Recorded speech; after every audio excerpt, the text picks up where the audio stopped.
Assalamualaikum warahmatullahi wabarakatuh. Selamat pagi anak-anak. Waalaikumsalam warahmatullahi wabarakatuh. Selamat pagi, Ibu. Gimana kabarnya hari ini? Sehat ya? Alhamdulillah sehat, Ibu. Baik, sebelum kita mulai pembelajaran hari ini, mari kita berdoa untuk kegiatan hari ini agar berjalan dengan lancar. Silahkan ketua kelasnya untuk memimpin doa teman-temannya. Amin. Baik, terima kasih. Sekarang saya akan melakukan presensi kehadiran terlebih dahulu. Mohon dijawab atau angkat tangannya ketika Ibu panggil namanya. Siti, Hadir, Ibu. Ica, Hadir, Ibu. Budi. Hadir, Ibu. Baik, hari ini hadir semua ya. Nah, sebelum kita memasuki pembelajaran, di sini Ibu ada dua gambar. Silahkan kalian lihat. Apakah dari kalian ada yang tahu ini gambar apa? Saya, Ibu. Ya, silahkan Ica. Yang di depan itu merupakan gambar dari Candi Borobudur, yang satunya prasasti, Ibu. Ya, benar sekali. Ini adalah gambar Candi Borobudur dan prasasti Yupa, peninggalan dari kerajaan atau kebudayaan agama Hindu-Buddha pada masa itu. Selanjutnya, apakah ada yang tahu kalian bagaimana proses masuknya dan berkembangnya agama dan kebudayaan Hindu-Buddha pada masa itu? Saya, Ibu. Silakan. Mungkin melalui jalur perdagangan, Ibu, dan dibawa oleh orang-orang India, Ibu. Ya, benar sekali jawabannya. Agama dan kebudayaan Hindu-Buddha itu memang masuk melalui jalur perdagangan yang dibawa oleh orang-orang India ke Nusantara. Melalui interaksi tersebut dengan orang-orang yang ada di Nusantara, ajaran tersebut kemudian berkembang dan menyesuaikan dengan kebudayaan yang ada di Nusantara. Nah, hari ini kita akan mempelajari sumber sejarah masuknya agama dan kebudayaan Hindu-Buddha, terus ada teori-teori masuknya agama dan kebudayaan Hindu-Buddha, terus ada interaksi dan akulturasi budayanya. Baik, selanjutnya tadi kan kita sudah membahas mengenai masuknya agama dan kebudayaan Hindu-Buddha itu dibawa oleh pedagang dari India yang ke Nusantara. Nah, masuknya agama Hindu-Buddha ini juga diketahui dari sumber-sumber sejarahnya. Contohnya yang pertama ada dari sumber tertulis. Sumber tertulis ini contohnya seperti prasasti Yupa yang ditulis dengan bahasa Sanskerta. Terus ada sumber arkeologis, contohnya seperti Candi Borobudur, Candi Muarajambi, terus ada Arca sama prasasti.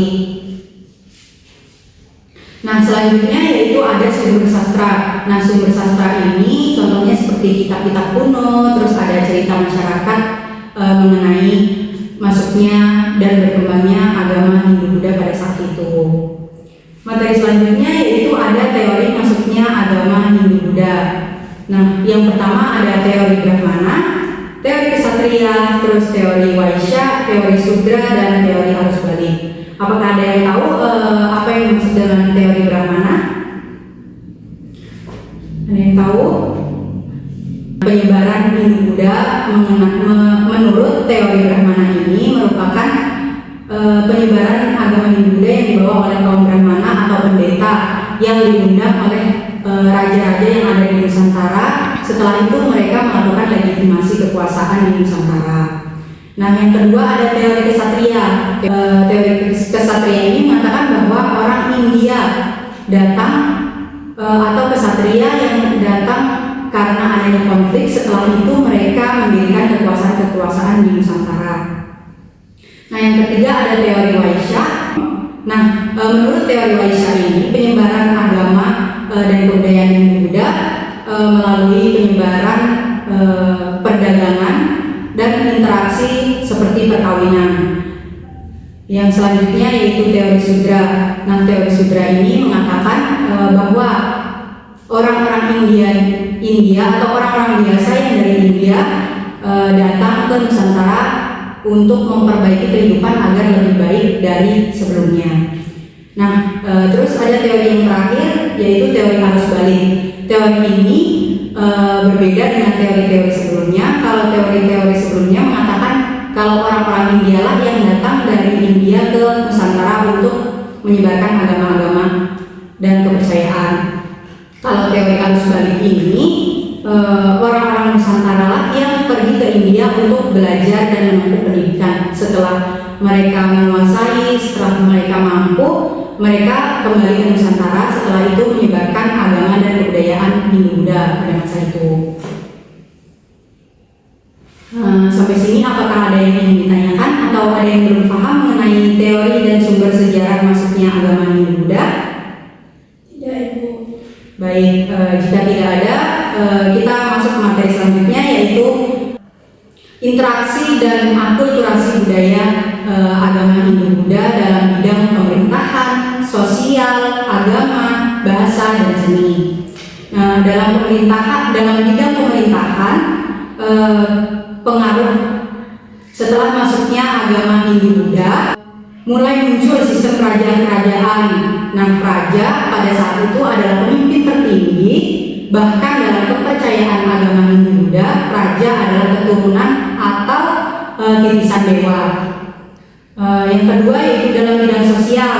Dalam bidang sosial ini masyarakat mulai mengenal adanya kasta-kasta seperti kasta Brahmana, Waisya, Ksatria, terus Sudra. Namun sistem kasta ini berbeda dengan sistem kasta yang ada di India, yang lebih ketat dari yang ada di Nusantara. Terus yang ketiga ada teori dalam bidang agama. Dalam bidang agama ini sudah terjadi perpaduan antara kepercayaan lokal dengan ajaran agama Hindu-Buddha, sehingga muncul bentuk kepercayaan baru yang dihasilkan dari gabungan antara dua kebudayaan tersebut. Nah, yang keempat ada dalam bidang bahasa. Dalam bidang bahasa pada masa itu mulai menggunakan bahasa-bahasa Sanskerta seperti huruf Pallawa, terutama dalam penulisan prasasti. Yang terakhir yaitu dalam bidang seni dan budaya. Nah, pengaruh Hindu-Buddha pada saat itu sudah terlihat dari pembangunan situs arkeologi seperti candi, arca, terus relief yang menggambarkan ciri khas keagamaan dan kehidupan masyarakat pada zaman itu. Sampai sini apakah ada yang ingin ditanyakan atau ada yang belum paham mengenai materi-materi yang sudah dijelaskan tadi? Cukup paham, Ibu. Baik, jika sudah paham, di sini Ibu mau bertanya nih kepada kalian. Kalau kalian bisa menjawab pertanyaan Ibu ini, Ibu akan beri nilai tambahan pada kalian. Apa yang dimaksud dengan akulturasi budaya? Saya, Bu. Baik, silahkan bicara. Akulturasi itu merupakan perpaduan antara dua budaya, Ibu, tanpa menghilangkan budaya aslinya. Ya, benar sekali. Tepuk tangan untuk bicara. Baik, akulturasi merupakan perpaduan antara dua kebudayaan tanpa menghilangkan unsur atau prinsip dari kebudayaan aslinya, sehingga menghasilkan budaya baru yang tetap memiliki ciri khas dari masing-masing budaya tersebut. Baik, sekarang kita akan menonton video terlebih dahulu. Silakan kalian simak videonya dan catat poin-poin pentingnya saja.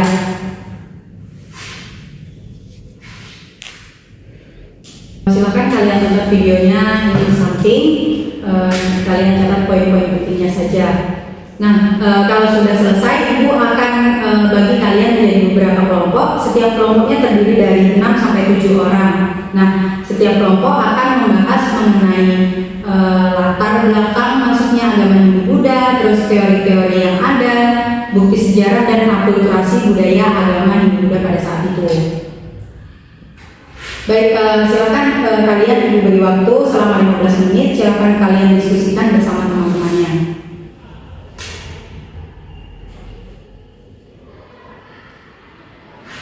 Baik, jika sudah, silakan kelompok 1 untuk mempresentasikan hasil diskusinya. Selanjutnya kelompok 2. Yang terakhir yaitu kelompok 3. Nah, bagaimana? Apakah sudah jelas apa yang dimaksud dengan latar belakang masuknya agama Hindu-Buddha, terus teori-teori masuknya agama Hindu-Buddha, serta akulturasi budayanya? Tadi sudah dijelaskan oleh kelompok 1, kelompok 2, dan kelompok 3 mengenai latar belakang masuknya agama Hindu-Buddha, terus teori-teori yang paling berpengaruh menurut masing-masing kelompok tadi, terus akulturasi budayanya juga. Nah, jadi masuknya agama dan kebudayaan Hindu-Buddha ini ke Nusantara terjadi karena adanya perdagangan antara India dan Nusantara. Letak Nusantara yang strategis di jalur perdagangan membuat orang-orang di India datang untuk berdagang ke Nusantara dan menyebarkan agama, kebudayaan, ilmu pengetahuan, serta pada interaksi tersebut kaum Brahmana seperti pendeta, terus kesatria juga berperan dan menyebarkan ajaran Hindu-Buddha pada masa itu. Diundang oleh penguasa-penguasa kerajaan pada saat itu untuk memimpin upacara keagamaan dan memperkuat kekuasaan.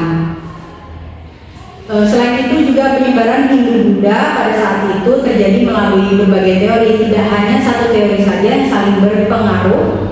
Yang paling berpengaruh pada masuknya agama Hindu-Buddha ini, tetapi juga didukung oleh bukti-bukti sejarah seperti candi, prasasti Yupa, terus ada sistem kerajaan, serta berkembangnya melalui proses akulturasi dan interaksi dengan budaya-budaya lokal setempat.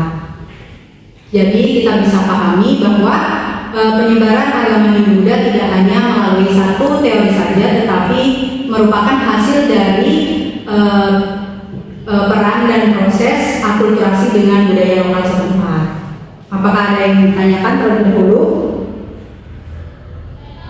Tidak ada? Berarti sudah paham ya mengenai teori-teori masuknya agama Hindu-Buddha, latar belakangnya, terus akulturasi budayanya. Baik, jika tidak ada yang ditanyakan lagi, sebelum kita tutup, Ibu akan menjelaskan materi untuk minggu depan mengenai kerajaan-kerajaan Hindu-Buddha yang ada di Nusantara. Silakan kalian pelajari dan pahami terlebih dahulu melalui internet atau buku paket kalian. Minggu depan akan kita bahas mengenai kerajaan-kerajaan tersebut. Baik, jika tidak ada, kita tutup pertemuan pada pagi hari ini. Silakan ketua kelasnya memimpin doa teman-temannya. Amin. Baik, terima kasih atas perhatiannya pada pagi hari ini. Semoga pembelajaran kita dapat bermanfaat dan dapat kalian pahami. Ibu akhiri, wassalamualaikum warahmatullahi wabarakatuh.